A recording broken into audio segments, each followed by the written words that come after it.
नमस्कार, आप सभी का स्वागत है नवोदय टाइम्स में। मैं हूं आपके साथ संजय दिवाकर। नजर डालते हैं सुबह की कुछ खास खबरों पर। दिल्ली के आदर्श नगर में एक बड़ी दुखदायक घटना जो है वो सामने आई है। आदर्श नगर इलाके में मंजिल पार्क मेट्रो स्टेशन के पास से रिक्शा से स्कूल जा रही क्लास 6 की पढ़ने वाली बच्ची को बस ने कुचल दिया है, जिससे कि बच्चे की मौके पर ही मौत हो गई। मृतक की पहचान प्रियंका के रूप में हुई, जो मुकुंदपुर के रामा गार्डन के इलाके में रहने वाली थी। जानकारी के अनुसार प्रियंका रोज इसी तरह से सुबह अपने घर से तैयार होकर स्कूल के लिए जाती थी। वह स्कूल पढ़ने के लिए बैटरी रिक्शा में सवार होकर जा रही थी। जब रिक्शा मंजिल पार्क मेट्रो स्टेशन के पास पहुंचा, तभी पीछे से आ रही एक बस ने रिक्शे को जोरदार टक्कर मार दी, जिससे कि रिक्शा पूरी तरह से असंतुलित हो गया। हादसे के वक्त रिक्शे में बैठी प्रियंका अचानक रिक्शे से छिटक कर सड़क पर गिर गई। इसी बीच पीछे से आ रही एक स्कूल बस उसके ऊपर से गुजर गई, जिससे मासूम छात्रा के मौके पर ही दम तोड़ दिया। घटना के बाद मौके पर ही मौजूद प्रियंका के परिजनों ने स्कूल बस चालक पर गंभीर लापरवाही का आरोप लगाया। परिजनों का रो रो कर बुरा हाल है और उनका कहना है कि अगर वह बस चालक समय पर रहते गाड़ी रोक लेता तो बच्चे की जान बच जाती। इस भयानक हादसे के बाद पूरे इलाके में अफरा तफरी का माहौल है। इस मामले में आदर्श नगर पुलिस स्टेशन की टीम मौके पर पहुंची और उन्होंने बच्ची का शव कब्जे में ले लिया। इसी मामले में अधिकारी का कहना है कि वो घटनास्थल के आसपास लगे सीसीटीवी फुटेज कैमरे की खंगाल रहे हैं और संबंधित वाहन चालकों से पूछताछ भी कर रहे हैं। अब देखना ये होगा कि आने वाले समय में किस तरह से सीसीटीवी और पूछताछ के जरिए पुलिस इस कार्रवाई को आगे बढ़ाती है। PS Adarsh Nagar police station limits में सुबह अराउंड 7 AM एक दुर्घटना हुई है। ये एक रोड एक्सीडेंट की मैटर है। इस रोड एक्सीडेंट में 12 साल का एक लड़की का डेथ हुई है। ये लड़की घर से स्कूल जा रही थी एक ई रिक्शा में, और मजलिस पार्क मेट्रो स्टेशन पहुंचते ही एक दूसरा स्कूल का बस और ये ई रिक्शा के बीच में एक एक्सीडेंट होता है। इसमें 12 साल का लड़की को सीरियस इंजरी हो गई, और जो पब्लिक वहाँ उस टाइम पे थे उन्होंने तुरंत विक्टिम को बीजेएम हॉस्पिटल में पहुँचाया, और इसमें पीसीआर कॉल उन्होंने किया था। तुरंत हमारा पुलिस भी रिस्पॉन्ड किए, बट डिस्पाइट सिंसियर एफर्ट्स लड़की को डॉक्टर ने ब्रॉड डेड डिक्लेयर किया गया। और ये अनफॉर्चुनेट इंसिडेंट है। इस इंसिडेंट के बारे में PS Adarsh Nagar police station में हमने एक एफआईआर दाखिल की है, और दोनों गाड़ी जो इसमें इन्वॉल्व है, ई रिक्शा और स्कूल बस, दोनों को हमने सीज किया है, और दोनों व्हीकल्स का ड्राइवर्स अभी हमारा कस्टडी में है। राम मंदिर चंदा चोरी मामले में लगातार विपक्ष जो है सरकार को घेरने में लगा हुआ है, और वहीं दूसरी तरफ जो है कथावाचक देवकी नंदन ठाकुर का बयान आया है। उन्होंने कहा है कि विपक्ष जो है सरकार से आग्रह करे कि एक सनातनी ट्रस्ट जो है वो बनाया जाए। मैं सभी से प्रार्थना करूंगा, राहुल गांधी जी से, अखिलेश यादव जी से, और जो भी विपक्षी लोग हैं, कि अगर आप हमारा हित चाहते हैं, सनातनियों का हित चाहते हैं, तो आप सबसे हमारा निवेदन है, सरकार के आगे प्रार्थना कीजिए या मांग करिए कि हमारे सनातन बोर्ड बने।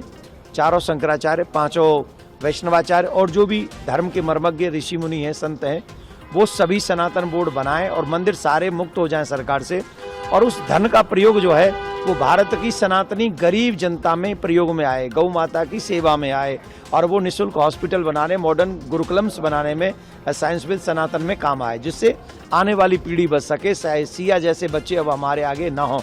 यही प्रार्थना हम चाहेंगे कि सब मिलके दायित्व निभाएं और सब कहें कि यहाँ सनातन बोर्ड बनना चाहिए। अब आगे बढ़ेंगे, बात करेंगे दिल्ली की, जहां पे दिल्ली पुलिस की तरफ से लोगों की हेल्प के लिए, सहायता के लिए एक इंटीग्रेट पुलिस बूथ का जो है वो उद्घाटन किया गया है।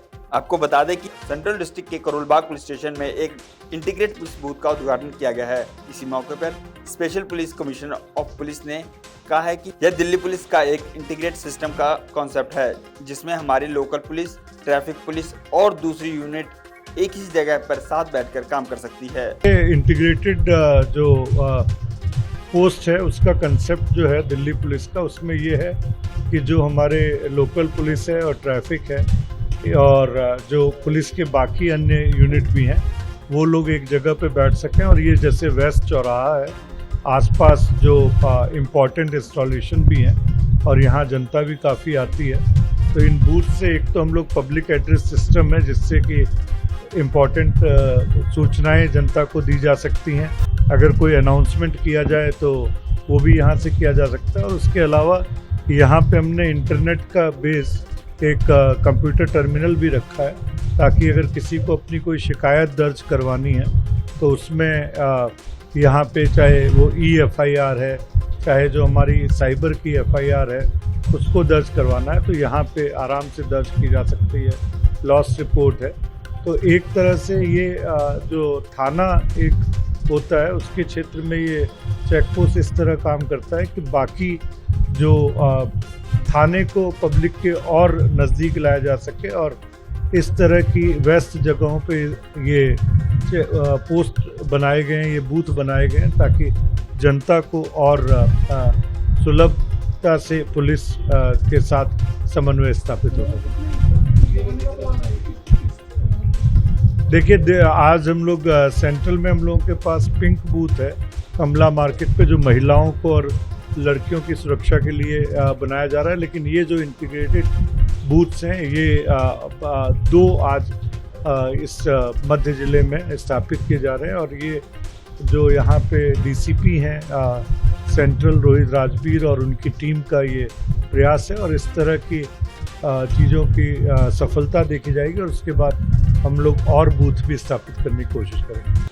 उड़ीसा में भगवान जगन्नाथ की रथ यात्रा के लिए तैयारियां जो है वो जोरों शोरों पर हैं। उड़ीसा में लोग भगवान जगन्नाथ की यात्रा के लिए खूब अच्छी तरीके से तैयारियां कर रहे हैं। रथ यात्रा 2026 की तैयारियों के बारे में उड़ीसा की मुख्य सचिव अनु गर्ग का कहना है कि हर उड़िया के लिए रथ यात्रा एक अहम मौका है। सरकार ने भगवान और देश भर से आने वाले श्रद्धालुओं की बेहतरीन सेवाएं देने के लिए हर संभव कदम उठा रही है। Rath Yatra for every Odia is the most important occasion, and all out steps have been taken by government to ensure the best of services that can be given to the Lord and also to all the devotees who come from across the country. Honorable Chief Minister himself has been reviewing the arrangements, Honorable Minister Law, and similarly all the departments and their ministers have been going and seeing what facilities can be made. So, for example, we have ensured that from the Sri Jagannath Temple administration side, whatever steps can be taken to ensure that the nitis take place in time and properly, they are going to be ensuring that, and they are working to do that. Wherever last time we had found that there were traffic issues, we have tried to ensure that all those places have been cleared. More number of parking places have been made. Similarly, if there were 500 extra toilets that had been put, additional toilets, this time we have put 1200 toilets, put some permanent toilet complexes also with Sulabh. Then we have for health, because you know that at this time it may rain or it may be very hot. It can be either.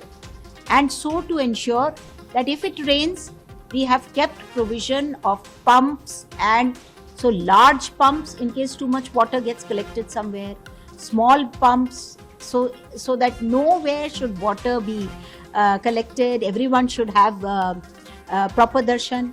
And in case it becomes too hot, we have kept provision for hospitals, for heat rooms, everything. And we have also tried to see that the ambulances don't do too much of crisscross. So we have kept one big hospital on this side of the Badadanda and another hospital on this side as the main hospitals. And on the Badadanda itself, we have kept temporary hospital, so that if anybody, God forbid, faints or has an issue, then they can go to this temporary hospital and get immediate service, and that golden hour is not wasted. This has been going on now for the last 6-7 months. These preparations are going on. Boards have been put to give instructions or to guide the devotees. So we put big boards on which messages will be scrolled. We have an integrated command and control center from which we will be seeing from various video cameras what is going on, how we can intervene, how crowd management can be done better, and huge deployment of police force huge deployment of executive magistrates and a huge deployment of supervisory officers, and also controlling the cordon passes. And we have made a request to everybody that to ensure safety and security of everyone, and to ensure that everyone gets a good darshan, to minimize cordon passes. That has also been announced by Honorable Chief Minister. We are hoping that by all this and God's grace, we will be able to manage Rath Yatra. इस bulletin में इतना ही, मुझे दीजिए इजाजत, नमस्कार।